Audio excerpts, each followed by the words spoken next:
For Ezio, since he's not an assassin at the beginning, I wanted to create this sense of even more brutality, even more viscerality into it, which is like you feel more the blade, you feel more that it's tough to assassinate someone. Real violence is brutal. You can't kill someone by just slashing at them with a sword. You know, when you kill someone, there's an effect. Your weapon reacts, you know, gets stuck in their bodies. You know, they react to being hit. This is really one of the core concepts of combat. We want to just push it to the point where every time people see a move, they're like,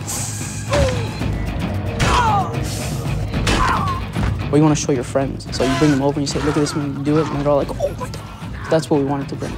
Another thing we wanted is to make fight better, but also make it so that fight wasn't the only tool in the game. So in AC2, there will always be an option for escaping. You have to play smart. You can't always fight every fight because you're going to lose. So you have to pick and choose your battles. So there's going to be 3 guards archetypes in the game.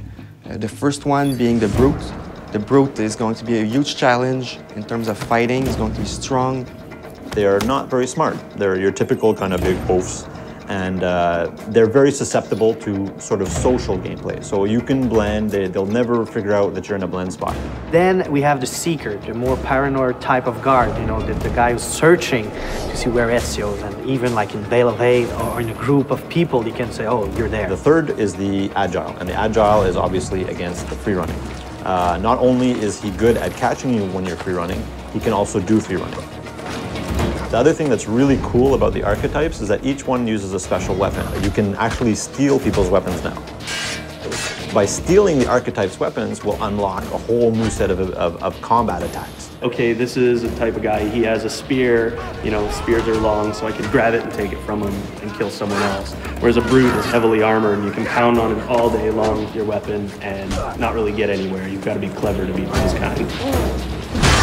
We made a technology that basically allows an AI to say, oh, okay, instead of just fleeing down a street, if I'm capable, why not flee up a building or flee up a ladder or flee across free running elements or boats or whatever?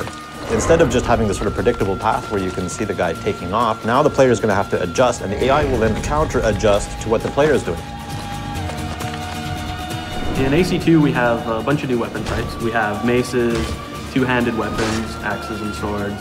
Hammers, spears, halberds, different types of daggers, hidden blades, 2 hidden blades. These allow for a lot of interesting variety to the combat. In AC1, the only thing you could do in fight with the hidden blades was counter kills. There was nothing else. But this time around, it counts as a full weapon.